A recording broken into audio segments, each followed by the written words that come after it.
So Axios has come out with a really interesting report. Donald Trump is not handling the fact that he lost well.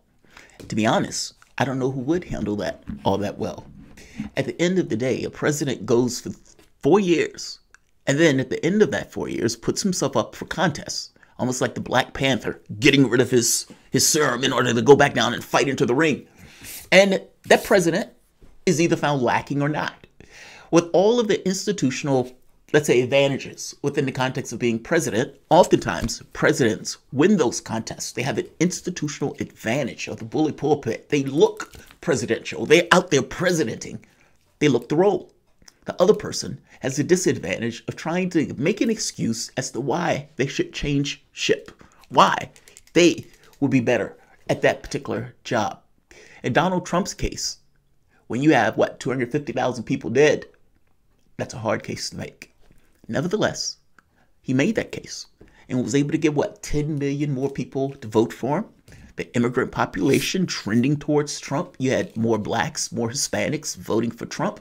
But it wasn't enough, because at the end of the day, Donald Trump had a virus that basically went bananas. And instead of him attending to the virus like a sane, rational country would, ensuring that there were the bandages and the mask and the ventilators and the pills and the drugs, and ensure that you push those companies and make those things, ensure that you have the medical facilities necessary, as opposed to the way these guys are running out of space now. Meaning, due diligence to ensure that this virus doesn't propagate. You put people in their homes. You give people the money for those people to live. You ensure that those businesses stay open with a bias, heavy bias, towards retail. You give people, as the person said earlier, vitamin D or some of the other drugs that could cut down on the transmission of the virus. You do those things because those things are right in the context of a society, as opposed to 400,000 people dying at the end of the year. 3,000 people dying nearly a day at this point. You do those things because they're right. In the context of Trump, however, that is a albatross to run in a race and try to win that. And because Donald Trump didn't attend to the main needs of the people themselves, he allowed a process for an argument to be made for mail-in voting. And the more people that had the ability to just sit at home and write their votes in, even though 70% of the people who voted for Biden were doing so to get Trump out of office, and no, that's not enthusiasm, that's not momentum. But if you could send your vote off from home, Biden has a better chance. It takes less energy to perform that act for that particular person and that outcome. It enhances the chances of Democrats winning, which is my point, my argument about the mail-in voting thing. I'm making the point that Trump not attending to the needs of the public itself came back to bite him in the ass by the mail-in voting that became a legitimate argument to make. And an argument that I would argue explains why he lost. One of the groups that was working during this election process was called the Lincoln Project. Now, the Lincoln Project utterly and entirely failed in their objectives. They're basically Republicans who basically are Democrats now. Meaning they saw the Republican Party changing and they realized that the Democratic Party basically gave them everything that they wanted. That the distinction between, let's say, a Joe Manchin or Mark Warner and, let's say, a Jeb Bush is pretty much not there. Hillary Clinton, Joe Biden, Jeb Bush, these people are basically fundamentally the same.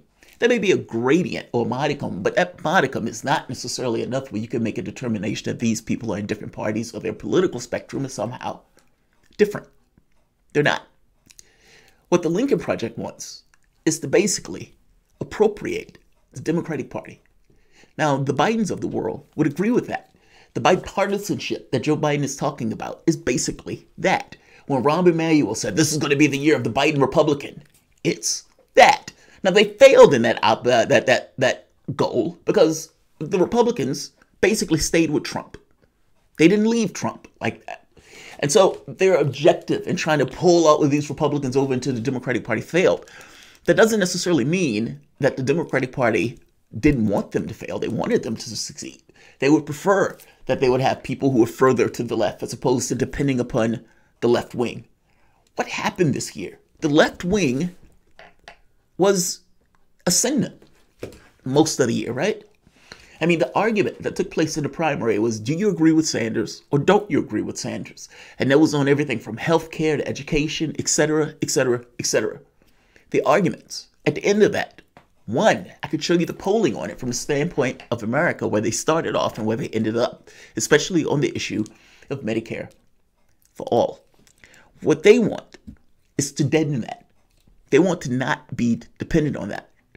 They believe that for the longest time, they've been able to hold you into this notion of least worse, and you have nowhere else to go, and all of these basically trite sayings to keep you locked into the position of not getting anything real accomplished politically and just unconditionally giving support to people who don't have your key interests in mind.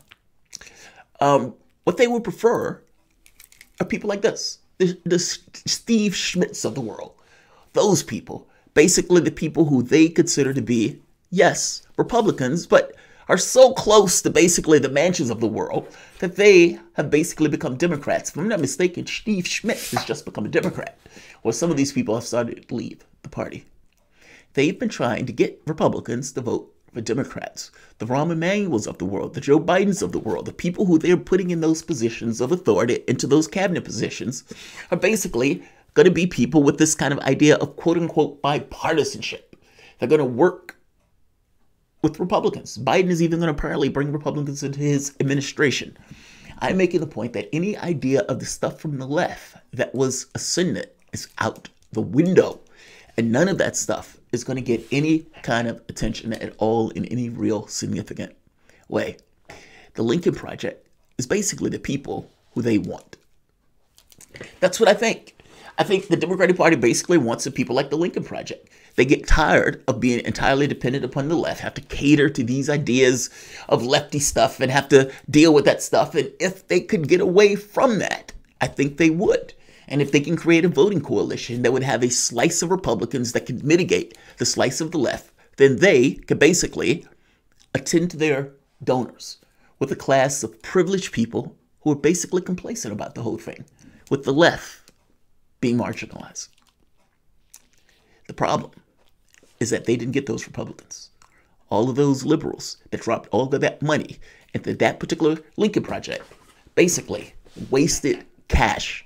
There was a bunch of hate videos that came out about Trump, and so maybe they got their kicks off of those and their jollies, but from the standpoint of effectiveness, it was not. There is one video, however, that does seem to be pretty effective. Maybe not necessarily in stopping people from voting for Trump, but definitely it is in Trump's head, and it is fucking with him. Donald Trump has apparently turned on everyone in the White House. He's not handling this well, to put it mildly. But who does? Hillary Clinton raging out after the loss, radically embarrassed. You out there in front of the entire public, you're taking the hits, the slings, the arrow, and America basically tells you, after years of you having a job telling people that they're fired, America, 300 million people, the country itself as a whole, looks at your works and finds them lacking and tells you you are fired.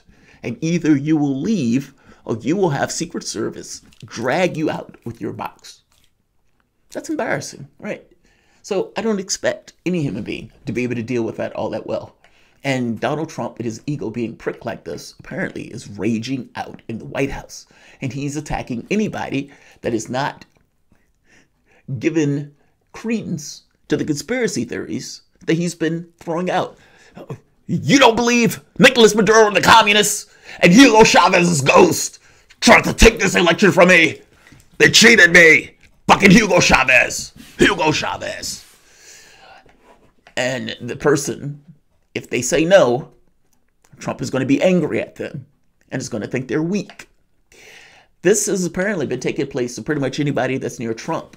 And many people have been reportedly avoiding the White House at all if they had the capacity to do so. This video, I have to be honest, is actually pretty fucking funny. And I can understand why it's in Trump's head. Mike Pence has been on the chopping block, apparently. And Mike Pence has been on the chopping block in part because of this video, but also because Mike Pence has a certain amount of pride in himself and integrity, whatever degree you want to call it. At the very least, has enough to not be pushed into these type of conspiracy theories. I'm sorry. Sidney Powell is insane. And the idea that Trump is using that woman to go out there and push that case, and that woman was part of the Trump administration, is astonishing. So no, I'm not shocked that Mike Pence doesn't tie his name to basically a burning trash can at this point. And honestly, the moment that you say Hugo Chavez's ghost, Venezuela, the communists in Cuba, and governor of Georgia, Kemp, came together to work with the voting machine company to topple the election for Trump and to give it to Joe Biden. When you say that, that's like, wow, they said that. They were making that argument. Yeah, that sounds utterly ridiculous. So no, I don't necessarily think Mike Pence is insane for not necessarily tying himself to that dumpster fire. By the same token, this video is entirely hilarious because you can kind of see why this would bug the shit out of Donald Trump. And they say in the Axios article that he thinks this is the ultimate betrayal. Oh, it's the ultimate betrayal. From Trump's point of view, I can see it. Oh, from his point of view, I can see it. And it is brutal. I'm going to show you this video that is bothering Trump, apparently. And again, I can see why it would bother him, especially if Donald Trump honestly does believe that he was cheated. Now, look, I don't know if he entirely believes this, or I don't know if he's pushing this for political reasons. It almost doesn't even matter, right? But I don't know if it's one of those things where he just can't accept the fact that he lost and just doesn't want to accept the fact that he could have lost. In which case, in his head, he wants people to back him as loyalists. Now, that is a potential to be dangerous, right? When you have a bunch of people in office that are just loyal. You know, they give deferment to some leader as opposed to giving deferment to the political process and to the actual office and responsibilities that they're supposed to be conferred with or given. But he wants loyalists. The catch is, these guys are going to be in politics after Trump leaves. And the last thing they want to do is set themselves on fire for it. So he's pissed at Mitch McConnell. He's pissed at Mark Meadows. He's pissed at Vice President Pence. Let's take a look at this video when we come back. Welcome to the Soapbox.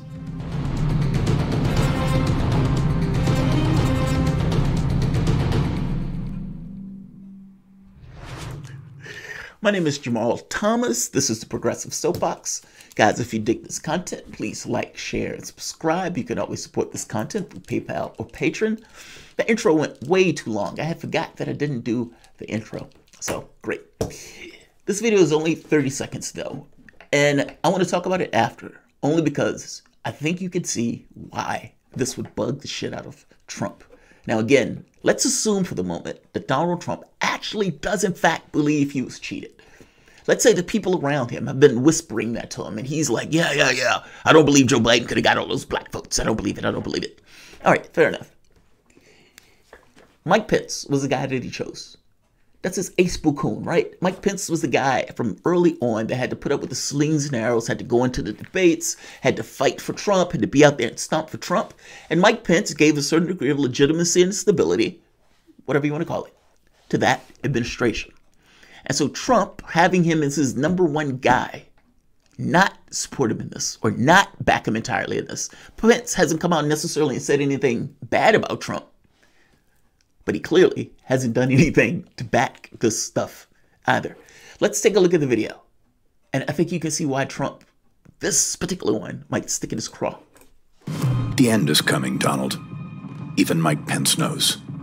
He's backing away from your train wreck, from your desperate lies and clown lawyers. When Mike Pence is running away from you, you know it's over. Trying to save his reputation, protect his future. Oh. There's one last thing, Donald. On January 6th, Mike Pence will put the nail in your political coffin when he presides over the Senate vote to prove Joe Biden won. It's over. And Mike Pence knows it. The Lincoln Project is... Ouch! Ouch! Yeah, ouch! That hurts, that hurts. God, that hurts. That video hurts because that video is true. Everything in that video is true. God knows everything in that video is true. Mike Pence is trying to protect his political future. Mike Pence is not getting on this clown car. Mike Pence, look, have you seen Mike Pence out here backing this up? No, you have not. He has been conspicuously absent from this particular argument that Donald Trump is making. Trump is on his own in this. So everything in this video is basically true. Donald Trump has watched this video, and Donald Trump knows that everything in this video is true. He also knows that at the end of this process, because Mike Pence has not given the stuff credence, that Mike Pence will be the one, the vice president chosen by Donald Trump, that gavels Joe Biden as president of the United States. That is brutal. That is a brutal fucking video. Oh, that's brutal. God, that had to burn. That had to burn. And Donald Trump watched that video. Can you imagine him watching that? Why did he watch that? I would have never watched that. I would have never watched that video. Somebody was like, Mr. President, you have to see this video. And he just watches it. And he's probably fuming. I would have made Mike Pence sit there right there with me. I would have been like, Pence, let's watch this together. This is the video they did. This is the video that they did. And I would just sit right there with Pence. And I would watch this video. The end is coming, Donald. Even Mike Pence knows. He's backing away from your train wreck, from your desperate... Yeah, I'd sit there with them and watch this entire video. Oh, God, man. He's still the president, right?